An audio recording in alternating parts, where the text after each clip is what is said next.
नमस्कार, मी अनुराधा सनगर. जनवार्तामध्ये आपल्या सर्वांचं स्वागत. पाहूया पुण्यातील काही विशेष घडामोडी.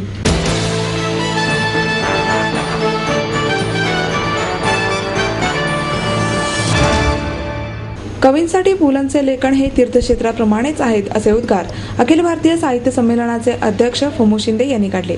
आशय सांस्कृतिक तर्फे आयोजित 11व्या पुलोत्सवाचे उद्घाटन फमू शिंदे यांच्या हस्ते करण्यात आले. त्यावेळी ते बोलत होते. अभिनेत्री सोनाली कुलकर्णी, पुना गाडगीळ, संसे सतीश कुबेर, वीरेंद्र चित्राव, सतीश जकादार यावेळी उपस्थित होते. यावेळी अंधश्रद्धा निर्मूलन समितीचे संस्थापक डॉक्टर नरेंद्र दाभोळकर आणि त्यांच्या संस्थेला सामाजिक कृतज्ञता पुरस्कार प्रदान करण्यात आला. हमीद दाभोळकर यांनी तो स्वीकारला. शिंदे म्हणाले की पुलांना विनोदी लेखक मानले जाते, मात्र त्यांनी एकही विनोद शब्द लिहिला नाही. त्यांची लेखनाची शैली विनोदी होती. त्यांच्या लेखनात वैचारिकता आणि आंतरिकता होती. विनोद आणि विचार या एकाच नाण्याच्या दोन बाजू आहेत. या नाण्याला फारशी जाडी नाही. पुलं हे अष्टपैलू नव्हे तर कष्टपैलू लेखक होते. अनेक सामाजिक कार्याला त्यांनी मदत केली. पुलांनी आपल्या लेखनातून माणसांचा, भाषेचा, संस्कृतीचा शोध घेतला. अनेक कवींना प्रोत्साहन दिले. कवींसाठी ते तीर्थक्षेत्रच आहेत.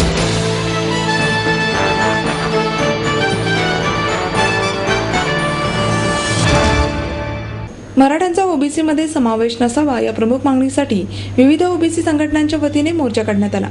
मराठा समाजाला आरक्षण देण्यास आमचा विरोध नाही, मात्र ओबीसी आरक्षणही राहिले पाहिजे. मराठा समाजाचा ओबीसी संवर्गात समावेश केला तर तीव्र आंदोलन करण्याचा इशारा संघटनेच्या पदाधिकाऱ्यांनी दिला. आरक्षण बचाव यासाठी ओबीसी समाज व विविध संघटनांच्या वतीने महापालिकेपासून ते सारसबागेपर्यंत मोर्चा काढण्यात आला. यावेळी माजी मंत्री बाळासाहेब शिवरकर, आमदार दीप्ती चौधरी, माजी आमदार कमल ढोले पाटील, ओबीसी महासंघाचे अध्यक्ष डॉक्टर प्रल्हाद वडगावकर, माजी उपमहापौर सुरेश नाशिककर, भारिपचे ना कांबळे, ॲडव्होकेट वैशाली चांदणे यांची उपस्थिती होती. ओबीसी समाज संघटित होणे आवश्यक आहे. या समाजाकडे नेहमीच दुर्लक्ष केले जाते. ओबीसी वर्गाने आरक्षण वाढवण्याची मागणी करणे आवश्यक आहे. ओबीसी मध्ये मराठा समाजाचा समावेश करणे अन्यायकारक आहे. ओबीसी वर्गाने आता गप्प बसून चालणार नाही. ही आरक्षणाची लढाई शेवटपर्यंत नेणे आवश्यक आहे. त्यासाठी अडचणी आल्यास त्यातून मार्ग काढू असे मुद्दे यावेळी मांडण्यात आले. ओबीसी समाज अजूनही शैक्षणिक, सामाजिक व आर्थिकदृष्ट्या मागासलेला आहे. त्यांच्या प्रगतीसाठी प्रयत्न करणे आवश्यक आहे. अशा स्थितीत त्यांच्या हक्काचे आरक्षण मागणे चुकीचे आहे. या संदर्भात युपीए अध्यक्ष सोनिया गांधी, राहुल गांधी आणि मुख्यमंत्री पृथ्वीराज चव्हाण यांची भेट घेऊन आरक्षणाची भूमिका मांडणार असल्याचे सतुवाच यावेळी करण्यात आले. मराठा समाजाचा ओबीसी आरक्षणामध्ये समावेश झाल्यास ओबीसी तरुणांचे भावी आयुष्य उद्ध्वस्त होण्याची शक्यता आहे. लोकसंख्येच्या तुलनेत ओबीसींना आरक्षण कमी आहे. त्यातच मराठा समाजाच्या मागणीने ओबीसी वर्ग धोक्यात येणार आहे. आरक्षणाबाबत नेमलेल्या उद्योगमंत्री नारायण राणे यांची समिती बरखास्त करावी अशी मागणी मोर्चातील सहभागी नेत्यांनी केली.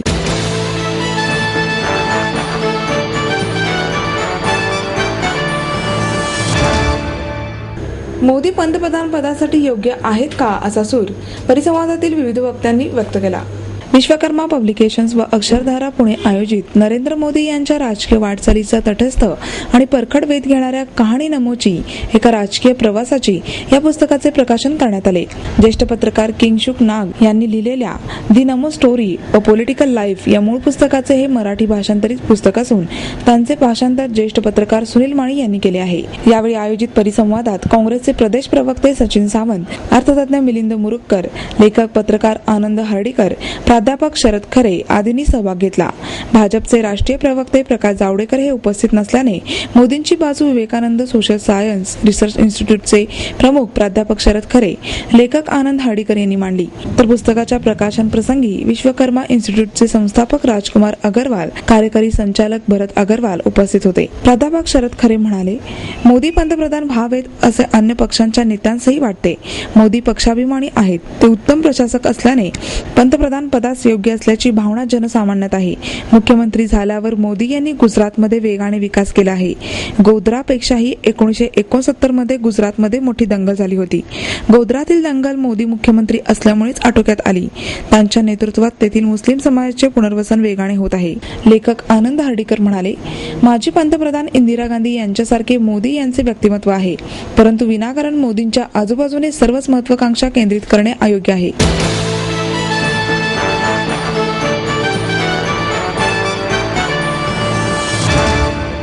आई वडिलांनी पै जमवून मला शिकवण्याचा निर्णय घेतलेला कळत होता. माझ्या उच्च शिक्षणासाठी त्यांनी मला कायमचा आधार मिळवून दिला होता. त्यांनी स्वतःसाठी कधीच काही केलं नाही, पण माझ्यासाठी Samruddha Jeevan multistate multipurpose cooperative society limited. गुंतवणूक भावनांची, आनंद लक्षावधीचा. Samruddha Jeevan multistate multipurpose cooperative society limited.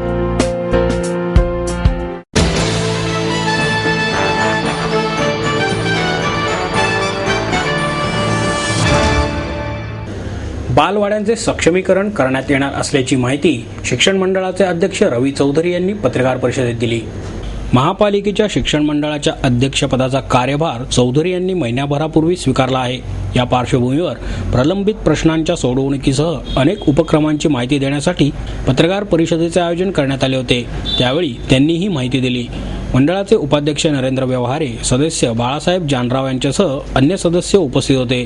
Chaudhari म्हणाले, महापालिकेच्या शाळांना खासगी शैक्षणिक संस्थांच्या तुलनेत प्रतिष्ठा प्राप्त करून देण्यासाठी मंडळाच्या कार्यात कॉर्पोरेट जगताचा सहभाग वाढवणार आहे. तसेच प्रलंबित प्रश्न मार्गी लावण्यावरही भर देण्यात येणार असून विविध महत्त्वपूर्ण निर्णय घेण्यात आले आहेत. महापालिकेच्या 310 शाळांच्या मुख्याध्यापकांशी प्रत्यक्ष चर्चा करून 25 मुद्द्यांवर अहवाल करण्यात येणार आहे. तसेच 10 मॉडेल शाळांची निवड करून त्या अद्ययावत करून क्षेत्रीय शिक्षण माहिती केंद्रही सुरू करण्यात येणार आहे. विविध क्रीडा स्पर्धांमध्ये नैपुण्य प्राप्त विद्यार्थ्यांच्या शिष्यवृत्ती आणि मानधनामध्ये वाढ करणे, क्रीडा साहित्य उपलब्ध करून देणे, बालवाडीसाठी स्वतंत्र बजेटची मागणी, सक्षमीकरण, स्वयंसेवी संस्थांमार्फत बालवाडीसाठी विशेष कामावरही भर देण्यात येणार असल्याचेही त्यांनी यावेळी स्पष्ट केले.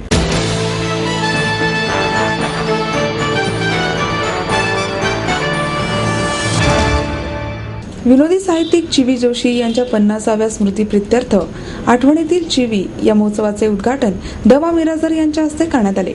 अलका जोशी मांडके, संध्या जोशी बोडस, आशय संस्कृतीचे वीरेंद्र चित्राव, सतीश जकातदार, नंदू देवळे आदी यावेळी उपस्थित होते.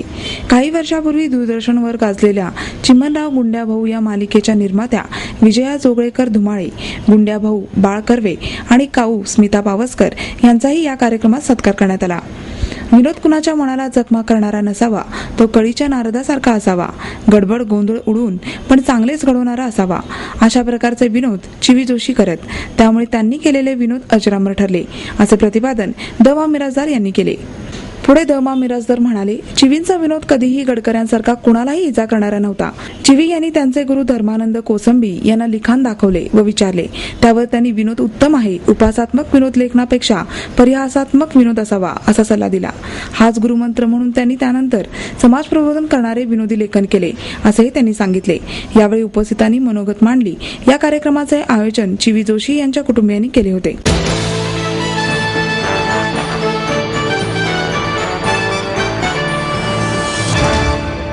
आपको देता है एडमिशन के साथ अपॉइंटमेंट लेटर भी. B civil, computers, electronics, electronic and telecommunications, IT and mechanical. MA Computers, Electronics, IT and Mechanical, Diploma Engineering, Mechanical and Computer. MBA Finance, HR and Marketing. BCA, BBA, MBA and MCA for Engineering. और साथ ही D.Pharm, B.Pharm और M.Pharm भी. Siddhant International School CBSE from nursery to 5th standard.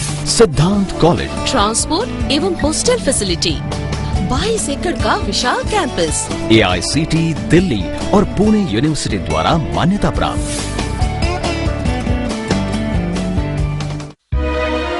समृद्ध career की or सिद्धांत college, सुदुमरे, Pune. Admission के लिए आज ही call करें या लॉग ऑन करें.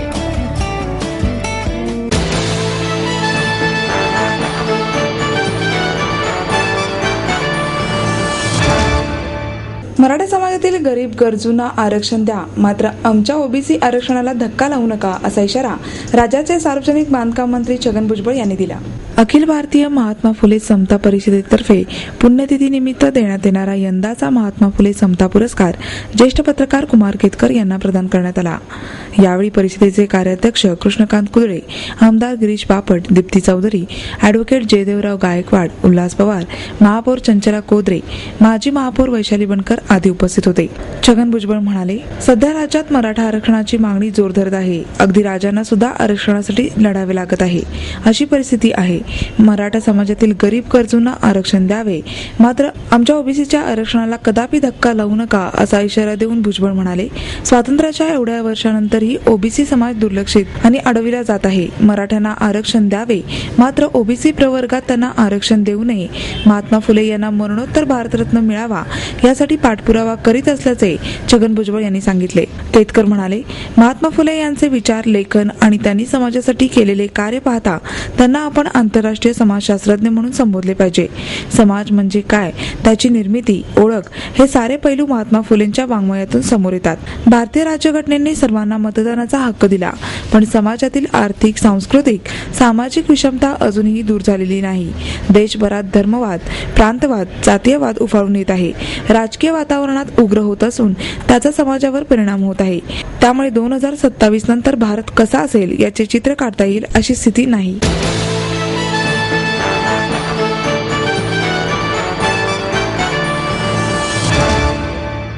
रेल्वे प्रवासादरम्यान लुटल्याचा बनाव करून मालकाची 11 लाखांची सोन्याची बिस्किटे चोरणाऱ्या नोकराला व त्याच्या 3 साथीदारांना लोहमार्ग पोलिसांनी अटक केली। किशन सिंग करण सिंग राठोड, विक्रम सिंग मूलसिंग चुंडावत, श्रीकांत गोविंद मुंडे आणि हिमांश प्रमोद चौधरी अशी त्यांची नावे आहेत। त्यांचा साथीदार हितेश भागू अहिर उर्फ गुंड्या हा अद्याप फरार आहे। अनिल शांतीलाल सेमलानी यांनी लोहमार्ग पोलिसांकडे फिर्याद दिली होती। आरोपींना पुणे स्टेशन येथील लोहमार्ग पोलीस ठाण्यातील वरिष्ठ पोलीस निरीक्षक AM परमार, सहाय्यक निरीक्षक बगाडे, कर्मचारी अमरदीप साळुंके, राजेश मुसळे, संतोष चांदणे आणि दत्तात्रय मोरे यांनी अटक केली आहे। सेमलानी यांचा मुंबई आणि त्यांच्या भागीदाराचा हैदराबाद येथे सराफी व्यवसाय आहे। त्यांच्याकडे किसन सिंग राठोड हा कामाला होता। तो हैदराबाद येथील सराफी पेढीतून मुंबईकडे नेहमी सोन्याची बिस्किटे आणि इतर दागिने आणण्याचे काम करीत होता। त्याने विक्रम सिंग यांच्याकडून काही रक्कम व्याजाने घेतली होती, मात्र ती रक्कम तो मुदतीमध्ये परत करू शकला नव्हता।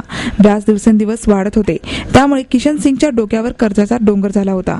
किशन सिंग आणि विक्रम सिंग हे पूर्वीपासूनच ओळखीचे होते। विक्रम सिंग देखील काही वर्षापूर्वी सराफी व्यावसायिकाकडे कामाला होता। त्याने नुकतेच काम सोडले होते। विक्रम सिंग, श्रीकांत, हिमांशू आणि हितेश हे बस प्रवास करून हैदराबाद येथे गेले, मात्र पेढी लुटण्याचा त्यांचा डाव फसला। सर्वजण दिनांक 12 नोव्हेंबर रोजी हैदराबादहून मुंबईकडे रेल्वेने येण्यासाठी निघाले। किशन सिंगने त्याला लुटल्याचा बहाणा करण्याचे ठरवले। त्यांनी सोलापूर येथे हा बनाव करण्याची योजना आखली, मात्र ती सफल झाली नाही। शेवटी पुणे ते लोणावळा प्रवासादरम्यान किशन सिंगने त्याला लुटल्याचा बनाव केला। तशी हकीकत त्याने त्याचे मालक सेमलानी यांना सांगितले। त्याने हे कृत्य केल्याचा संशय सेमलानी यांना आला। त्यांनी लोहमार्ग पोलीस ठाण्यात फिर्याद दिली। त्यानंतर गुन्हा दाखल करण्यात आला। आरोपीकडून 10,60,000 रुपये किमतीचे सोने जप्त करण्यात आले आहे।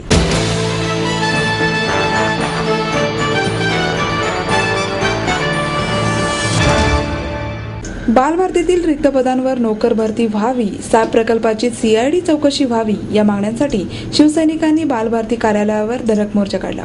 या मागण्या 8 दिवसात मान्य न झाल्यास शालेय शिक्षण मंत्र्यांना घेराव घालण्याचा इशारा शिवसैनिकांनी दिला आहे। बालभारतीच्या संचालकांनी या मागण्या पूर्ण करण्याचे आश्वासन दिले आहे। शिवसेनेचे शहर प्रमुख श्याम देशपांडे, अजय भोसले, उपशहर प्रमुख नितीन पवार, विलास सोनवणे, संदीप मोरे, बाळा ओसवाल, गजानन पंडित, संजय मोरे, तानाजी लोणकर, सागर माळकर, स्थानीय लोकाधिकार समितीचे रामभाऊ पारीख, मोहन दुधाने, शेखर सावंत, युवा सेनेचे किरण साळी यांच्यासह शेकडो शिवसैनिक यावेळी उपस्थित होते। शहर प्रमुख श्याम देशपांडे, अजय भोसले यांच्या नेतृत्वाखाली शिष्टमंडळाने बालभारतीचे संचालक च.रा. बोरकर यांना निवेदन दिले। मराठी भाषेतील पाठ्यपुस्तकांसाठी गेल्या 8 महिन्यांपासून मराठी भाषा विशेषाधिकार नेमण्यात आलेला नाही। भरती प्रक्रियेद्वारे हे पद त्वरित भरण्यात यावे। बालभारतीतील संगणक विभागातील तांत्रिक पदासह 250 जागा रिक्त आहेत, त्यामुळे किमान 200 जागांच्या भरतीसाठी करण्यासाठी प्रक्रिया राबवण्यात यावी, अस्थायी कामगारांचे शोषण थांबवण्यात यावे. अत्याधुनिक संगणकीकरणाचा 14 कोटी रुपयांचा सॅप प्रकल्प धुळकात पडून आहे. या प्रकरणाची CID चौकशी व्हावी. या सर्व मागण्या 8 दिवसात पूर्ण कराव्यात, अन्यथा शिवसेनेचे नेते पुणे जिल्हा संपर्क प्रमुख गजानन कीर्तीकर यांच्या नेतृत्वाखाली शालेय शिक्षण आयुक्त, सचिव आणि शालेय मंत्री यांना घेराव घालून जाब विचारण्यात येईल, असे निवेदनात नमूद करण्यात आले आहे. या सर्व मागण्या त्वरित पूर्ण कराव्यात, अशी मागणी शिष्टमंडळाने बोरकर यांच्याकडे केली. त्यांनी या मागण्या पूर्ण करण्याचे आश्वासन दिले आहे.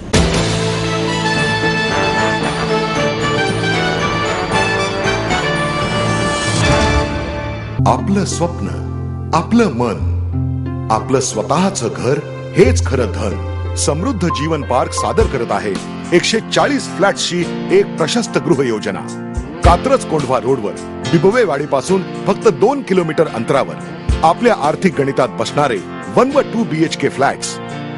तब्बल 3 मजली पार्किंग सह ऐस पैस गार्डन, क्लब हाऊस आणि इतर सुविधांनी सुसज्ज. बुकिंग साठी संपर्क 9850937373 9850947373. समृद्ध जीवन, नांदी सौभाग्याची, सुरुवात प्रगतीची.